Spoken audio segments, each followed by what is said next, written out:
12:02 in Edmonton. Good afternoon, everybody. Tom Gazzola with you alongside Reed Wilkins. And thank you to YouTube Trav for getting us in and out of the show today. Right here on the Oil Stream presented by Boston Pizza. Of course, we want you to join the conversation. Text us 780-218-9999 if you're watching live over on YouTube. You know what the routine is. Get into the nasty chat. Lots to discuss. Oh, boy. It's sadness about what happened yesterday. Sadness what happened with our women's side. Losing the gold medal as well. We'll get into that a bit. Reed forced me to watch overtime like 6 times. I'm kidding. You didn't force me. I chose to watch it with you. I enjoy watching hockey matches with you. Well, we've watched a few together. We've watched a few. It's got to be up to like close to 1,000, I would think. Well, not that we've actually sat right beside each other. Most of them we have, though. Like at Rexall, we used to sit beside we sat together all the time. And then these days we sit together quite a bit. Well, if you deem me worthy. Don't you deem me worthy. Me right now. I'm kidding.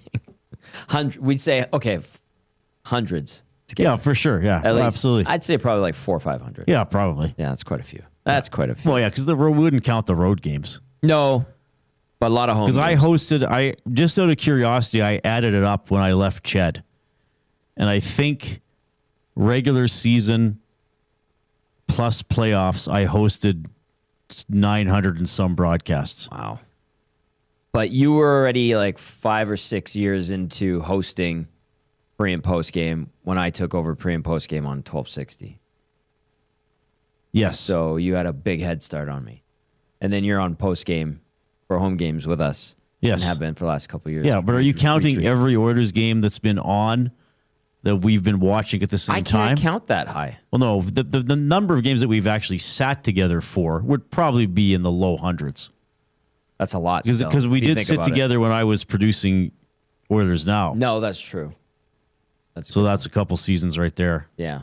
Didn't have any playoff games in those days. No, we really did not. I think we will have some this spring. I don't know how many. We'll see. Well, we'll see. We'll get into that as well. Of course, Boston Pizza, our presenting sponsor here on the Oil Stream. Check out their lunch menu. I went when we were at BP's Westmount. Big thank you to Taylor and the staff there. That was phenomenal. Thank you to everybody who came out.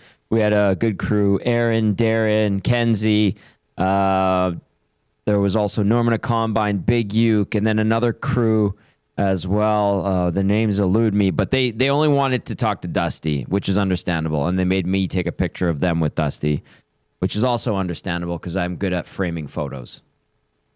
But it was a great time. I dipped into the lunch menu, Reed. Get the $15 lunch menu. Oh, good. And I had the chicken tacos. And they were fantastic. Excellent. Yeah, they were absolutely tremendous. And I like those lunches and doing the shows there. The only thing I would suggest to Dusty is turn where the camera points to like the action where people are hanging out. Oh, right. That's what I like to do when we're at BP, Clareview, and BP, right. 170th, or any BP.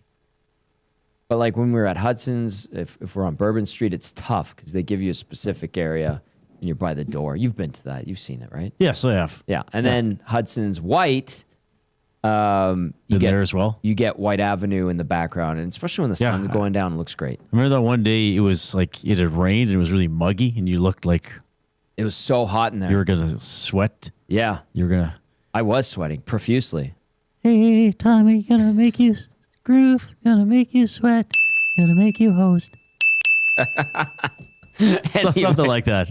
Yeah, I think that's the song. That's the song. Oh, we're being silly gooses. But yeah, check out BP's. Their $15 lunch menu is fantastic. I had the chicken tacos. Thank you, Taylor, for... I think he threw me an extra one. He put an extra one on there, and it was delicious. It kept me full for the rest of the day, kept me fueled up. And we will be back on location. I don't think we're on location at the end of this month for any shows with the games coming up this week, pre and post, but we'll get that updated on our website. I'll talk to Dusty, who's away. Everybody who's out in Mexico, if you're watching or listening now, what the hell are you doing? Enjoy Mexico. The boys, Eric sent me a photo. Him and Dusty were having lunch together, drinking a Tecate. So where are they again? They're at the They're in Cancun. they're at the, what is it? Is it the Hard Rock? I think it's the Hard Rock. Which resort are they at again? Hard Rock. In which I city? think it's Cancun. They're in Cancun, which I think is Eastern time zone. It is Eastern time zone. It's on the Atlantic side. Yeah, You get 207. Yeah. You get the turquoise water there, white sand beaches. I know there's some people who I know that are in Puerto Vallarta right now. Craziness on Is the that west where side. the other stuff is happening? Yeah, that's where all the cartel stuff is happening, which is Not good. freaky and scary. So, to the crew from our trip that we did, there's I think 44 of them. Have fun, be safe, keep tabs on Dusty. If Lieutenant Eric slinks away, don't worry about him.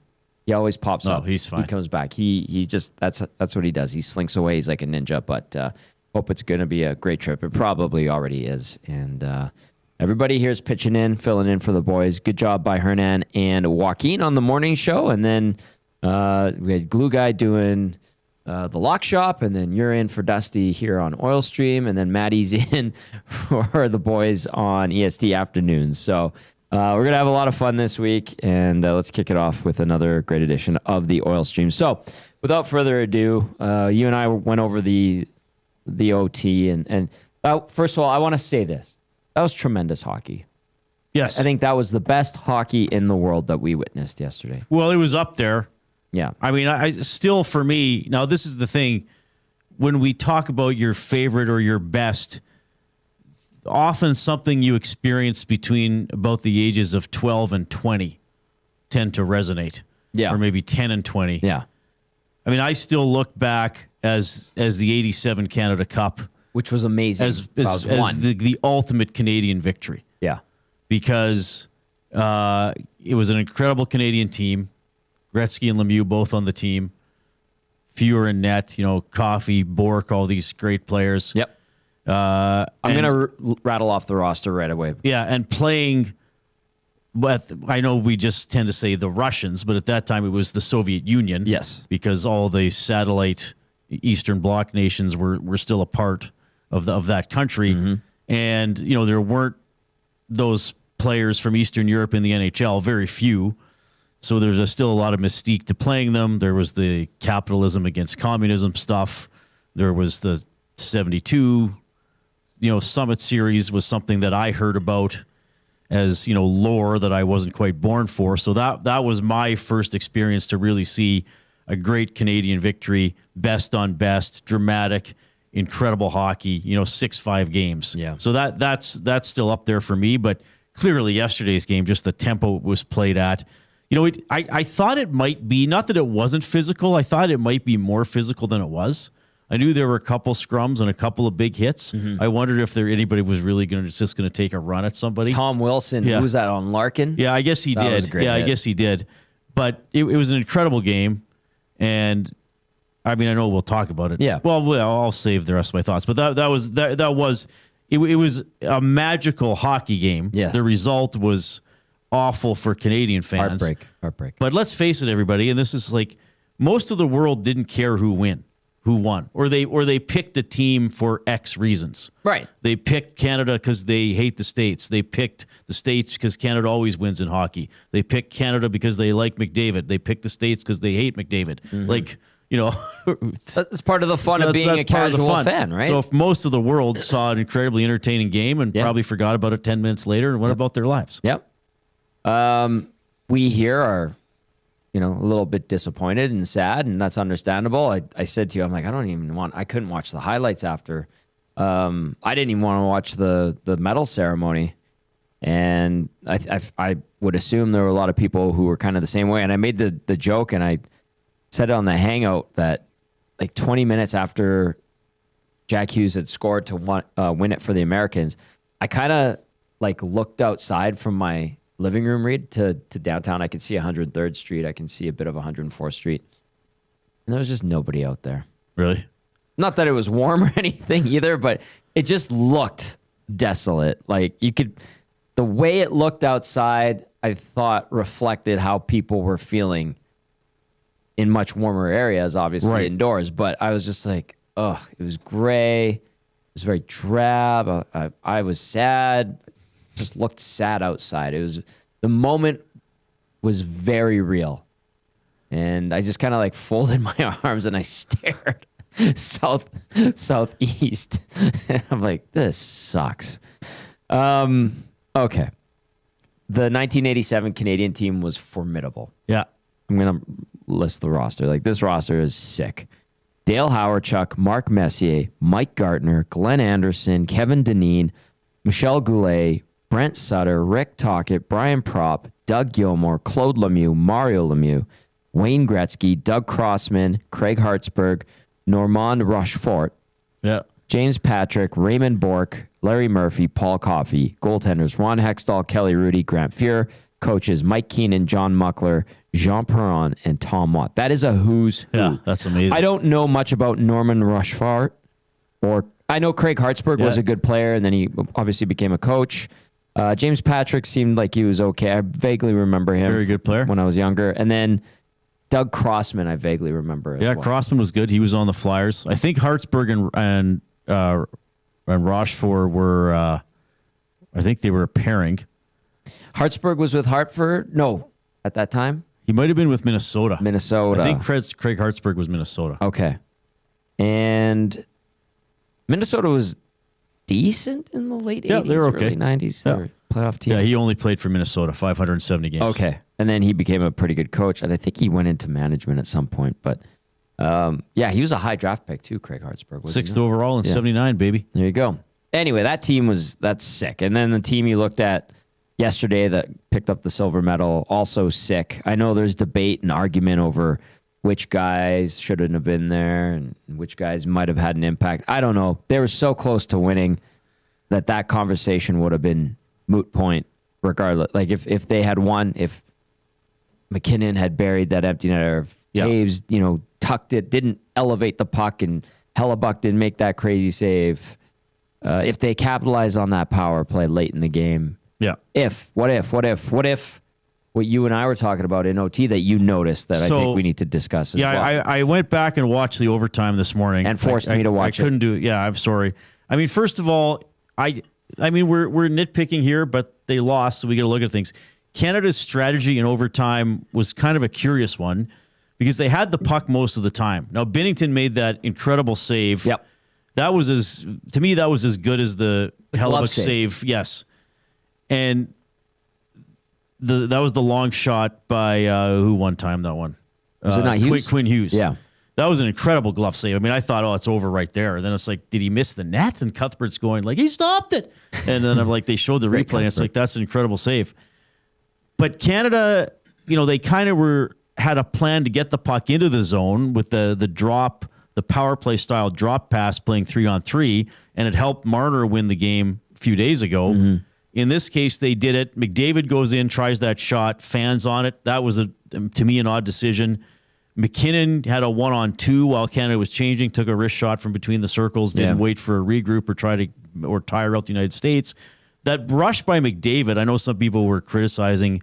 I saw Matt Sakaris, who has been on my show several times, with the Sakaris and Price podcast in Vancouver. He's like, I could have done without the McDavid hero act in overtime. Well, that rush down the right wing right before the goal, he beat everybody. Yep. Like the forward was no threat because he caught him standing still. So really it was a 1-on-2. He beat Quinn Hughes to the net. And again, Hellebuck made a great play with the stick check. Now, you could say, well, McDavid was in too tight to do anything. But still, he got to the net. And if he's able to tuck that, who knows? It's McDavid. And then after that, so Werenski gets the puck. The puck gets rimmed around. Werenski gets the puck on his right wing, getting it out of the zone. And he's going to pass it to Larkin. To Jack Hughes. Larkin was going the other way. Bad. He's going to pass to Jack Hughes, and he flubs the pass. And that's why Makar went for it. If he passes it with a normal strength, Makar backs off, and it's a 2-on-2 or maybe a 3-on-2 with McDavid back pressuring. Mm-hmm. And he flubs the pass, and Makar goes for it. And if Makar gets that puck, he's got a 2-on-0 with McDavid to win the game. He's thinking offense. To win the game. Yeah. So he's thinking offense. He saw the pass flubbed, and he's thinking, I got to try to steal this puck. He misses it, and then it creates all the trouble with McKinnon getting back and missing it, and then Hughes is wide open for the shot. McKinnon on Werenski, too, wasn't particularly strong. No, well, he's trying to hack the puck away, right? They don't. I mean, you have those offensive players, and they don't check the same as they do in 5-on-5. Like, they don't stop and go for a body check. They're trying to stick check and sweep the puck away and try to get it going the other way. So, but I mean, they lost in the 3-on-3. They didn't lose because of the 3-on-3. I mean, Canada could have had some chances that then you'd be saying, what was the United States doing? Or why did the United States fumble the puck? Or well, give you it away? said the U.S. was giving the puck away twice. Well, McDavid kind of won that States battle. got the face off. Yeah. McDavid took it away from, it might have been Boldy. And then there was, when you and I were watching, there was another play. The States got the puck to the neutral zone and just flubbed it. And I think Celebrini took it away. Yeah. So they blatantly gave the puck away a couple of times. But you knew it wasn't going to last long. I wish Canada, in hindsight, I wish they would have just held on to the puck longer. Like they didn't, like when Connor and Leon play 3-on-3 for the Oilers, they loop around. Bouchard's there. They're trying to. It's almost like a basketball 3-on-3. Set a pick or Create a tire somebody 2-on-1. out or create an opening, as opposed to just get the puck into the slot and take a mid-range shot on a goaltender who was unbeatable. He was great yesterday. 780-218-9999. Lots of texts coming in via the nasty chat as well. I'm going to read a bunch of them off to you. It is the Oil Stream presented by BP's. Tom Gazzola, Reed Wilkins with you. Let's go to... There's a good chunk, so buckle up, Reed Rick. Yep. KBO Devereaux says, I'm still lost on what McKinnon was doing on that play. It was a loose puck, and he was right there. He could have done anything else besides what he did, and that play doesn't happen. Yep, that's fair, and I'm with you. Like, his decision to battle with Werenski there was costly. Statue Boss Productions says, yes, there were mistakes from every Canadian player on that goal. I think Reed articulated that very well. Duck Dad says, I watched the game downtown at 11:11. Duck Dad, let me know how that place is, because it's close to Cam Moon's place, and it looks interesting. And then drank my sorrows away till noon at Kelly's. Great spot. Quiet on the streets, but Kelly's was hopping. Yeah, I talked to Stevie at Kelly's yesterday, and she said that they were slammed. People on the patio yesterday, Reed. Oh, wow. At Kelly's, apparently. Jeez. That's great. Yeah, it wasn't warm. Scott Thompson says, is McKinnon going to be damaged going forward this season, or is he going to be a man on a mission for the remainder of the Avs season and playoffs, because he blew it on an incredible scale? What would you say to that one from Scott? That's harsh. I don't know. I would say unlikely. I'm sure he'll get back into the swing of the NHL season and be fine. And what's McKinnon going to think about more, the 3-on-3 overtime or the open net with how much? I wrote down how much time was left. You want to hear something interesting? Yes. Connor McDavid's breakaway. 10:50 left in the second period. Nathan McKinnon's shot at the open net, 10:50 left in the third period. That is exactly 20 minutes apart. That's the simulation, baby. Yeah, I would think that the missing the open net would haunt him more than the 3-on-3. I mean, I was ready to clap. He could have dusted it off. To cheer. I mean, that was the one time where Hellebuck was lost, was out of it. I mean, he was covering a third of the net, I guess, just by where he was standing. I don't know. I mean, I know we see stuff like that. A player makes a mistake, and are they ever going to be the same? And I guess maybe there's the odd guy that something happens to him and he's never the same.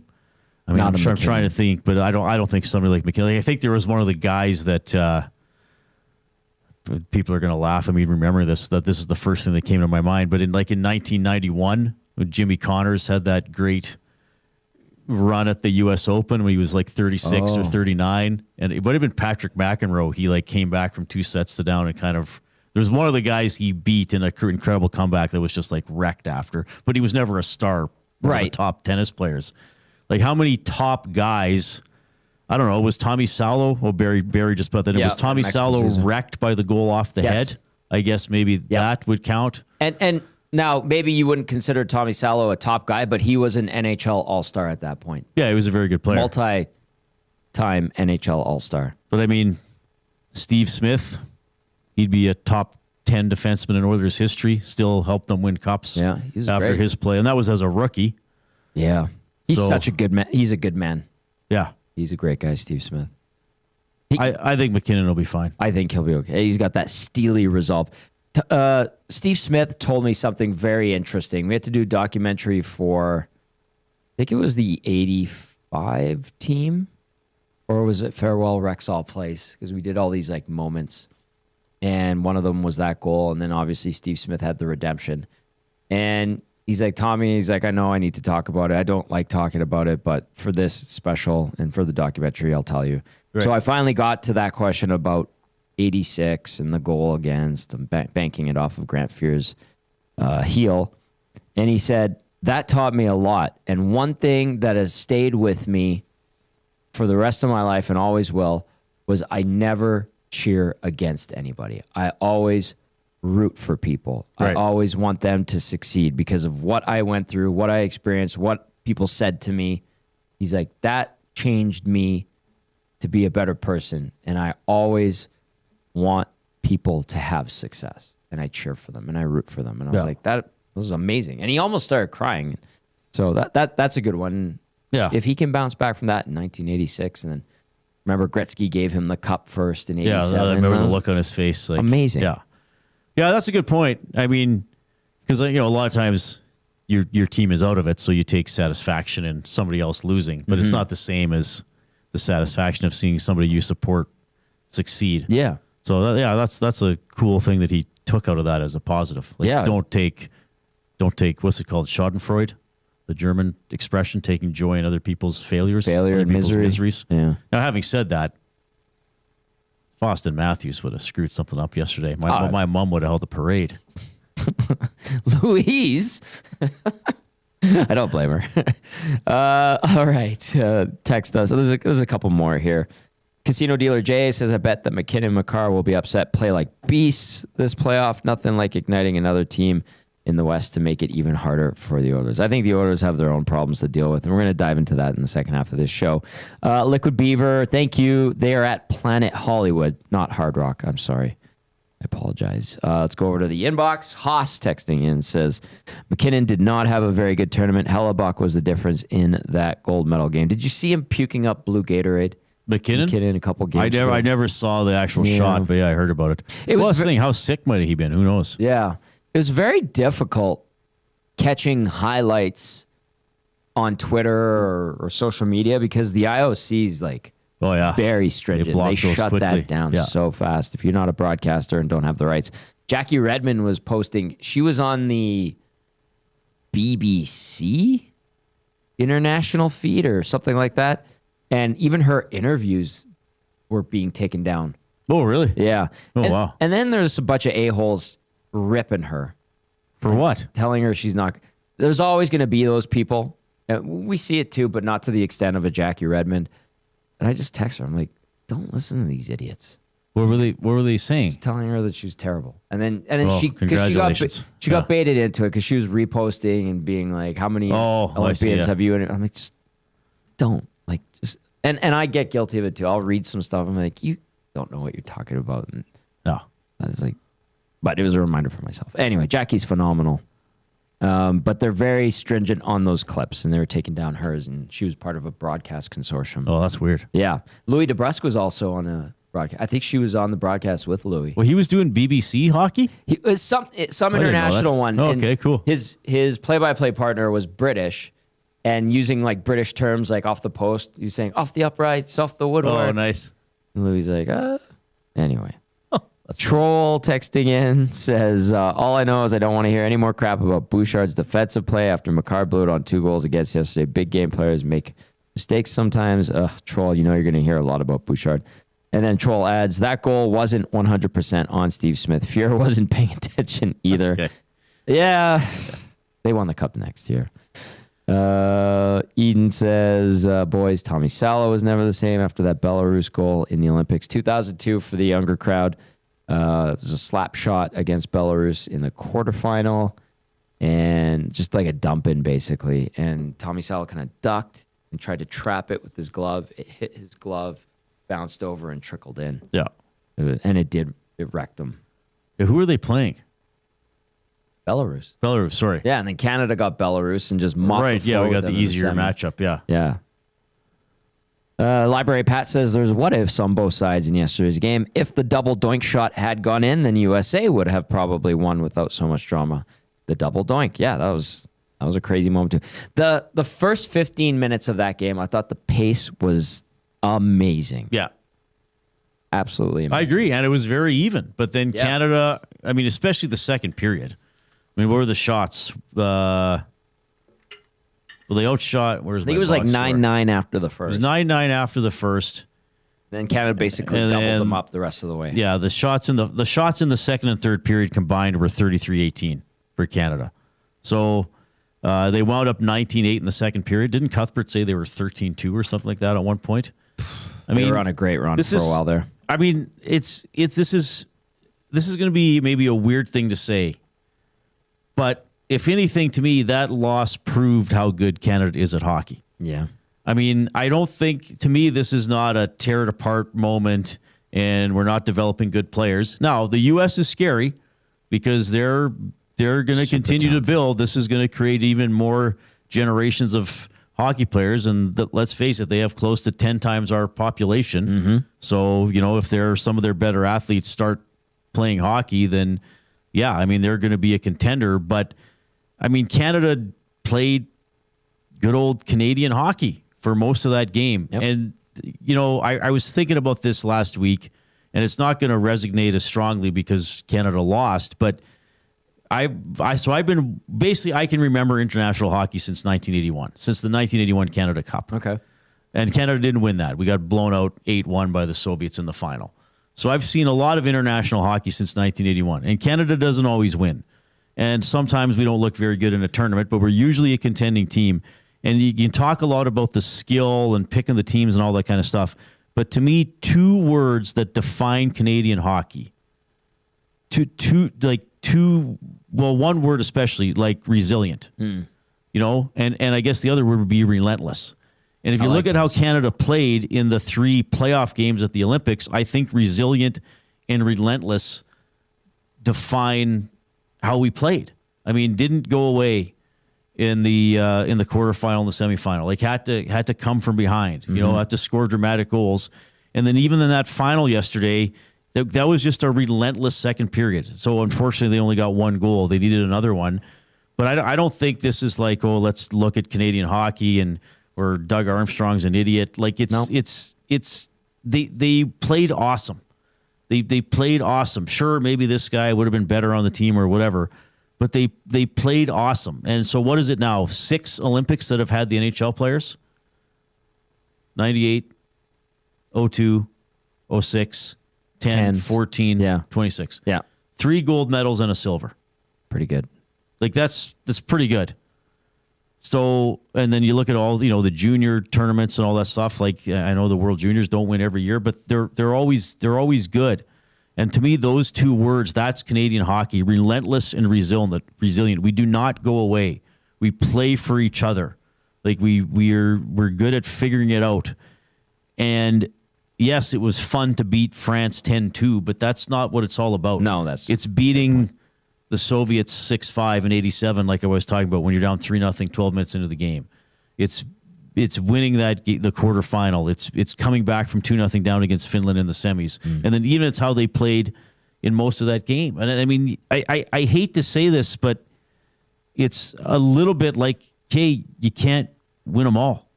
What was it, 15 consecutive wins with NHL players? Yep. States is good too. The States had the best player in the game. Hellebuck turned in a incredible performance. Here's the thing. Connor Hellebuck, for the United States to beat Canada, Connor Hellebuck had to turn in a career-defining performance. Okay? Even if the Winnipeg Jets win the Stanley Cup someday, Connor Hellebuck will be remembered for that game. When Connor Hellebuck passes away, the first line in his obituary will be that he was the goaltender in that game. Yeah. Okay? Yeah. That's how good he was in that game. I love it. Lots of text coming in. 780-218-9999. I'm laughing at some of the stuff in the nasty chat as well.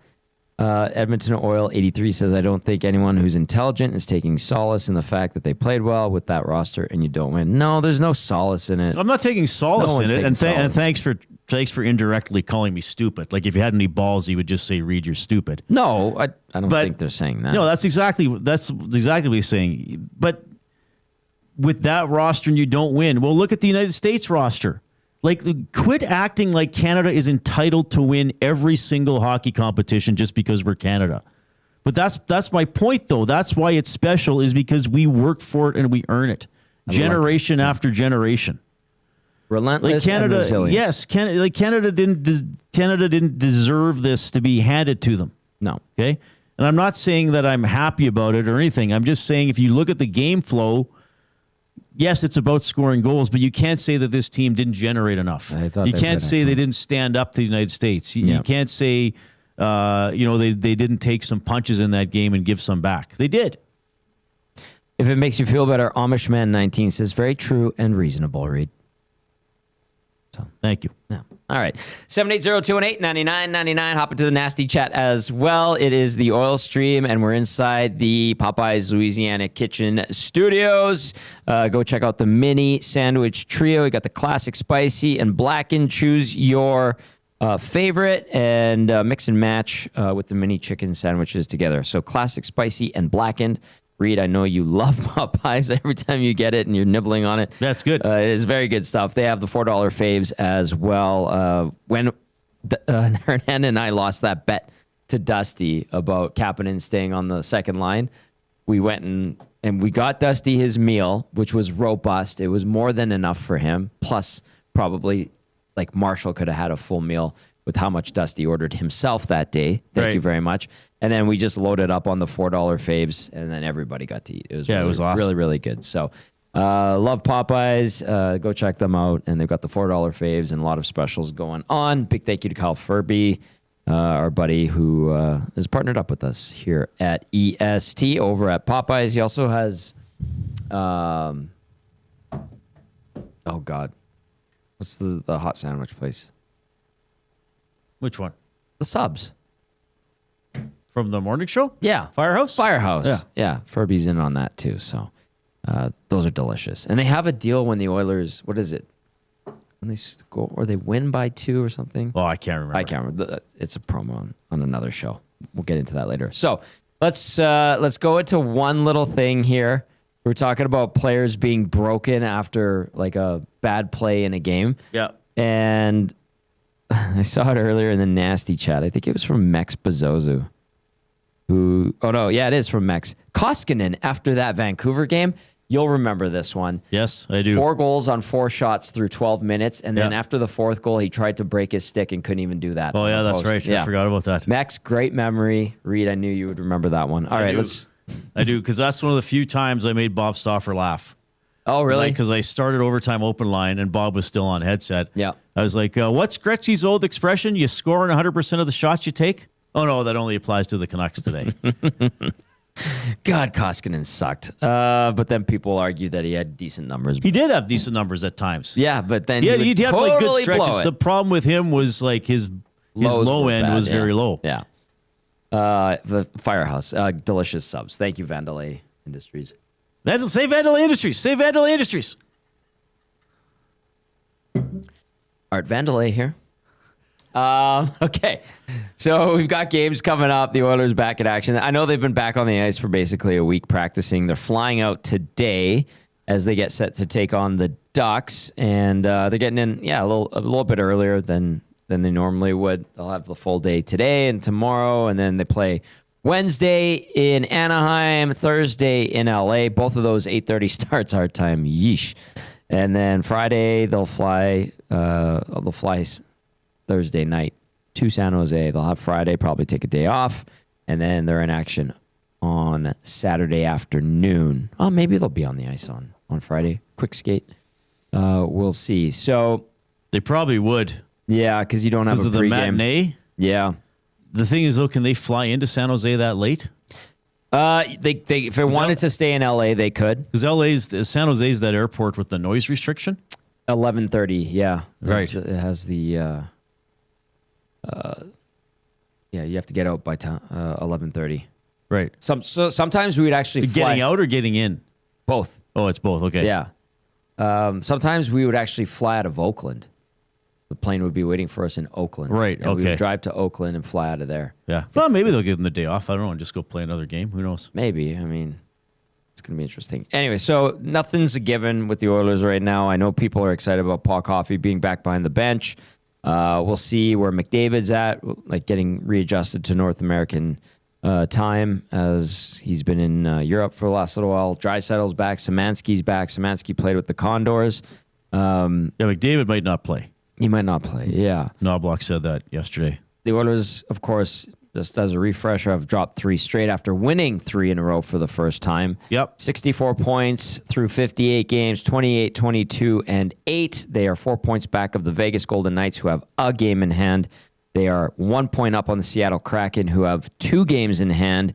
And oh, by the way, the Anaheim Ducks are right there as well at 63 points with 2 games in hand. So they've got some huge Pacific Division showdowns, 4-pointers, as they like to say, coming up here. And San Jose is not out of it either. They're kind of in the mix at 58 points. They're trying to chase down the Ducks.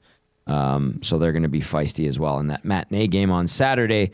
How are you looking at these last 24 games? Let's just start there. Well, I think they're incredibly vital. A playoff spot is far from a sure thing for the Oilers. This isn't like the last few years. You know, when they've been on, it's like how many points over 100 are they going to get? Yeah. Can they actually finish first in the division? If you go by points percentage, they are the worst playoff team in the West. Okay? Yeah. Because they're in points percentage, they're behind Seattle, they're behind Utah, and they're behind Anaheim. Now, not by a lot. So 1 or 2 games can change everything. So, you know, they're 4 points ahead of LA. LA has 2 games in hand. The Oilers do have a better points percentage than LA. So these are critical games. And the Oilers are in danger of missing the playoffs. I am going to say that.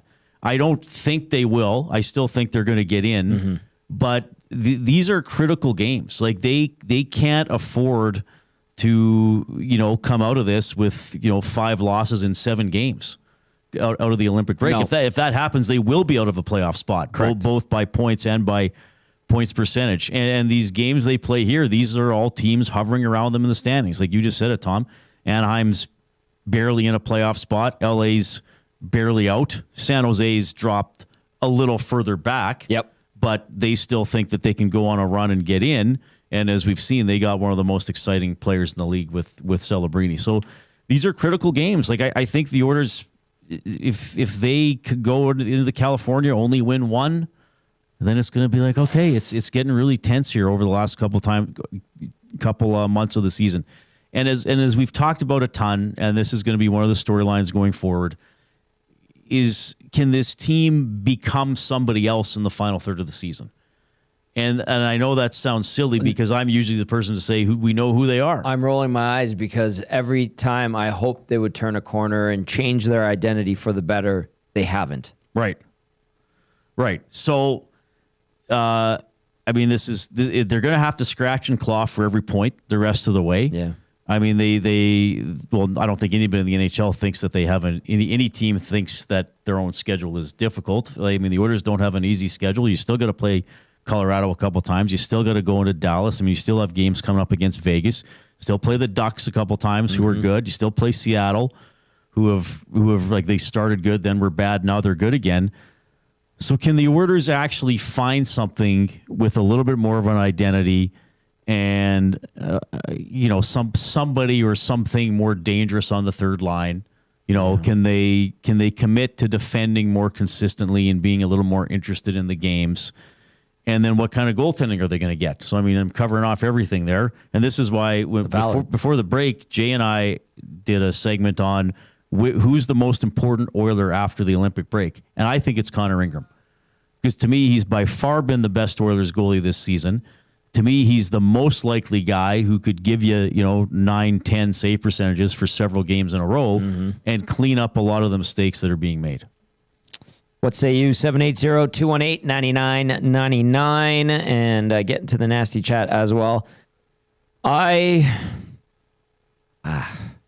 I still believe they will make the postseason. I think McDavid, Draisaitl, obviously, with a healthy dose of Nugent Hopkins and Hyman playing well. Offensive production from the back end. Obviously, Evan Bouchard leads the charge there. Matthias Ekholm seems to be steady, even though he's getting older. But this break certainly would have helped him, I would assume. And then I'm starting to kind of point my needle towards Connor Ingram as well when it comes to the goaltending. I think it'll be enough to get into the postseason. I don't know if they're going to be able to make noise. I don't know what they're going to be able to do at the deadline. I don't know what they're going to get at the deadline. I have an idea that they should target a really good defenseman, preferably right shot, because those guys are hard to come by. I have concerns with the back end. I have concerns with the bottom six, absolutely. This could be a tough 24 games. It's going to be a roller coaster ride. They might just sneak in with the way they've played this season. They can't get hot. They have not gotten hot once this year. That's the thing. That's a good point. They have not had an extended hot streak. No. I mean, what was their best streak? Like 5-1-1 or something like that? Yeah. Which is good, but it's only 7 games. I think they had a 7-2-1 mark at one point in a 10-game stretch. Yeah, well, around Christmas they were doing okay, right? Yeah, they had a nice little run there, but they cannot sustain success. They have not done it. This last instance where they had a 3-game winning streak, and we praised them for it, they totally blew it. They obviously Minnesota's Minnesota. They're going to kick your ass. They kicked everyone's ass this season. But then you go and you have a stinker against Toronto, and a stinker against Calgary the next night. Yeah. And you piss away 4 points. Well, and especially, like, to me, the Calgary game was even more disappointing. Calgary's not a good team. No. I mean, Calgary doesn't score a lot. They got 4 goals on the Oilers. And that's when Draisaitl had those comments after the game where it's like, we all got to get going. Like, he kind of gave his enough is enough speech. Yep. But here's the thing, you can't get, how much can you get out of this roster? I still think it's not a great roster, especially after the top 6. I mean, even Kapanen and Podkolzin, for everything they do, they're kind of ideal third-line players. Yeah. I guess Podkolzin's point production is kind of top 6-ish, but in terms of what he does 5-on-5. So I don't know. Like, it's a tough run, like these California teams. Next road trip is Vegas, Colorado, Dallas, St. Louis. Oof. Who knows how Connor plays coming out of the break or coming out of the Olympics? Can you expect him to just be as flying or for the games to be exactly the same? No, you can say that for the guys going back to other teams too. I get it, but I don't know. They're not a great team. They're like a barely good team. And you mentioned Paul Coffey. I guess, and like you said, some people are hopeful that Paul Coffey is going to have an impact. I guess my question would be, and not sarcastically, I really want to know, what do you think Paul Coffey's impact will be? Like, if you're, I really want to know. Without bias, help me out. Like, help me out. Like, okay. If you're on your lunch break at work, or you're sitting at your desk, or you're listening, and you can have time to text or post, or you want to come in on my show a little bit later on. What impact is he going to have? That's going to be like completely game changing. Because I myself don't know. Like, I don't think he's going to have. I don't think he'll have a negative impact. He's there to help. He wants to help. I know his intentions are good. Oh, for sure. But I also don't think this was Knobloch's idea, right? So how is this all going to work? Like, he'll be there. They'll give him stuff to do. Does he just kind of do what he wants anyway, or he's like, I'll go talk to the players on my own? I don't know.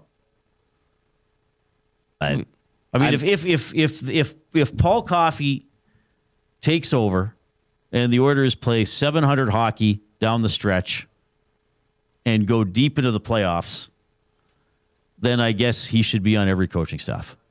Fair. Or he should always come in. That should just be his job. He comes in after the trade deadline. Mops up. And helps for the playoffs. I don't know. I don't know, but and listen, we talked about it so much last week because it was big news that they dumped on a Wednesday mid-game Canada game, but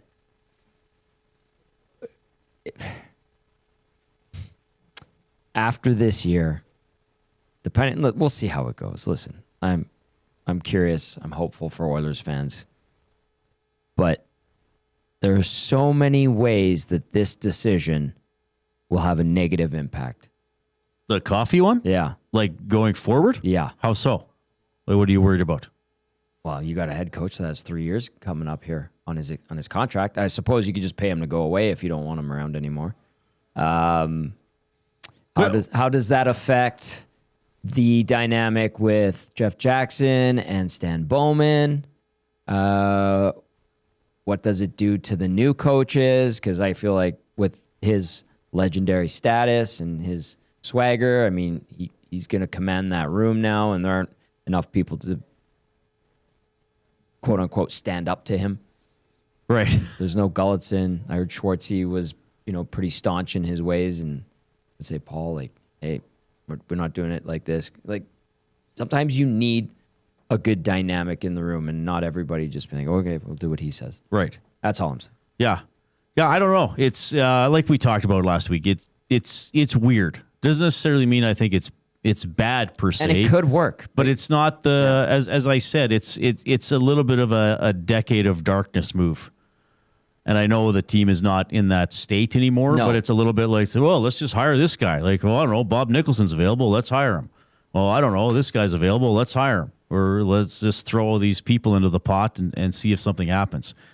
Yeah, like, is it an actual indictment of Knobloch? I don't think so, but it's kind of like Knobloch was like, well, I got to hire my staff, and now you're still telling me I should have this guy on my staff? Yeah. Like, I don't know. But here's the thing. Like, Paul Coffey would never be the head coach of the team.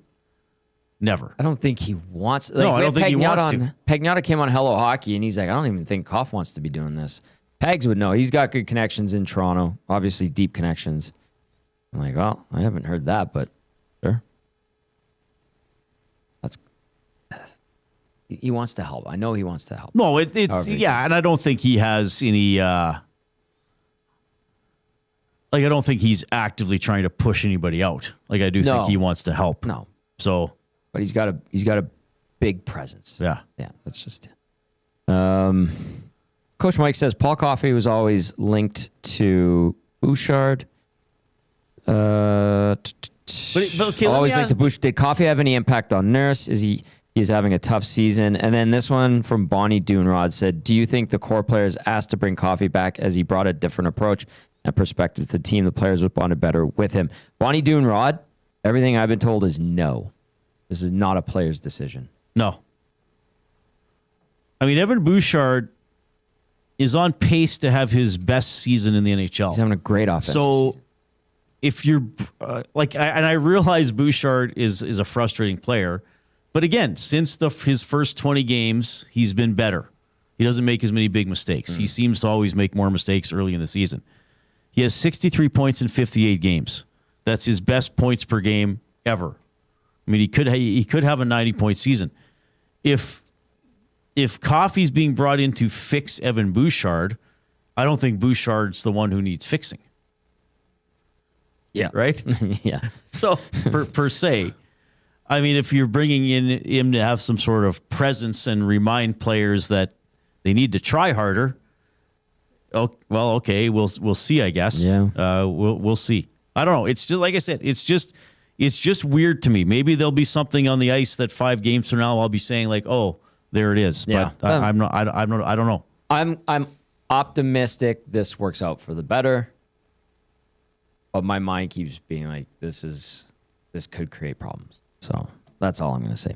All right, we got to get to the numbers game brought to you by Play Alberta. When you play in Alberta, it stays in Alberta. Of course, EST and Play Alberta partnered up. We're almost coming up on a year on this partnership. It's been excellent. A big thank you to Jordan and his crew over at Play Alberta. We had all kinds of bets and parlays for the Olympics. Those will kick up again this week. Are you going to have Jay's play of the day Jay's today. play of the day is today. Excellent. Yeah. We're going to have that. So hop back on it. Use your game sense as always. The numbers game. So 24 games remaining for the Oilers. Like, how many wins do you think they get? Let's just make a quick prediction. Oh, my God. Sorry, dude. Do you think they get more than 12? Do you think they win more than half of the remaining games? They're going to have to. To be in the playoffs, yeah. To get to 40 wins, they have to win 12. I'll say they win 12. I'll be optimistic and say they win 14. Okay. And they get another winning streak, actual winning streak. They push it to 4 somehow. You know what they haven't really done? Surprisingly won a game this year, or many times this year. You know, the tough games, they generally just lose against the good teams. There's been minimal surprising wins. Yeah, like how many just sort going of off. gutsy wins have there been? Yeah. I don't know. Like they beat the Golden 6-5 Knights. against Washington in overtime, the maybe? Washington one was good. The weird one against the Canadians in a way. Yeah, that was Bouchard dangling through in the overtime winner, wasn't it? Or was it a 2-on-1? But has there been any sort of like, man, they went toe-to-toe with a good team and they were the better team, or they took over? Because like Colorado's kicked their ass, Dallas has kicked their ass, Minnesota's kicked their. Well, the 1-0 loss to Minnesota was a good game. I mean, there probably would be a couple we could think of, but Yeah. it's not really a habit of the team. I mean, they did win 6-3 in Florida a long time ago. Yeah, but Florida, as we've witnessed this year, they're not the same team. I mean, they've been missing Barkov for the entirety of the season. Well, Florida's going to miss the playoffs. I'm confident saying that. That's tough, man. Yeah. And then Statue Boss Production says, no, they've generally been smoked in those games. Yeah, it's like I said when they lost that last game, 5-1 against those top 3 teams in the Central Division. Yeah. Three of them blowouts. Right? They had the shootout. They had the shootout loss against Dallas. yeah. They had the 1-0 loss to Minnesota. And I think there was another Dallas game that was like maybe 4-2. But then the other Dallas game was 8-3. They got whooped. Troll says, any chance you ought to start slow coming back, put themselves at risk for making the playoffs? Yeah. Yes, there's a very good chance of that, Troll. Yeah. Yes. I hope not. Honestly, I hope not. And I hope they find a way to, turn their identity into something positive, because it's just been ho-hum this year. It's crazy how few games remain, right? Yeah, it's hard to 24. believe that the season has passed, Tom. You're silly. I feel like it's going to be a letdown watching the NHL again after the Olympics for a few games. Well, we got spoiled with great hockey, absolutely tremendous hockey, and it was wonderful to watch. The end result, heartbreaking, obviously. All right, Coob's in here. Do you have something else? Marty Baron's on my show today. We love having him. Yep. Former goaltender Jamie Thomas out of Winnipeg as well. I know him. Like He's our Jets great. fans, kind of like, well, that sucked, but I hope that's how the Hellbuck we get. And Jay and I mean, we always enjoy breaking it down. We want to talk a little bit about the 3-on-3, some of the other game flow, some of the post-game celebrations. Yep. We want to talk about the curling too. Okay. Great moment for Mark Kennedy, Yes. who's not a cheater, by the way. No, oh God, that was funny. And Modern Monday. Oh yeah, we're gonna have our new suits. Yours, I love the color you went with. Thank you, Tom. And the liner looks great as well. So Modern Monday with the boys coming up on the Reed Wilkins Show with Jay Milne, 3 to 6 right here on EST. Coop, what's up? You're smiling. You got a poop-eating grin there. Yeah, well, I'm excited for that show. I'm going to be working both of them. Of course, are. EST Afternoons runs You 1 are. to 3. Matty Iwanek filling in for Joaquin Gage, Hernan Salas, who got the Excellent. duties of doing the morning show the next 6 weekdays with the big boys Yes. out in Mexico, of course. On the show today, of course, we'll recap the game, the 2-1 loss. We'll debrief that with Mick Kern from SiriusXM NHL Network Radio. And in the second hour of the program, Matt Cullen from CBC will be checking in to go over all the Olympic headlines for Canada. And we also chat a bit about McDavid's legacy and how the loss might impact that. So much Olympic talk and Team Canada discussion on today's show. That's going to be great. That's coming up next. Iwanek in for the boys, who did a great job on the Nielsen show. And Reed, thank you for filling in. Excellent stuff. I look forward to your show as well. A couple texts to wrap things up with. Downtown Jeffrey says, Tom, feeling you need some Popeyes nuggets? Just saying. Downtown Jeffrey. Yes, 109th Street location. I love that one. And then Twitter Mary with the update from Planet Hollywood in Cancun. And Twitter Mary says, Dusty is living his best life at the swim-up bar along the lazy river. From Twitter Mary, with a photo of Dusty in a Montreal Expos actual cap. photo. Yeah. That's hot. With a big smile. That's hot. Good stuff. For Reed Wilkins, I'm Tom Gazzola saying thank you for watching. Thank you for listening. Hit that thumbs up on your way out. Appreciate it, guys. We're going to great week of programming coming up. The ST Afternoons next with Matthew Owanek and the Coop. For Reed, I'm Tommy. Ciao for now.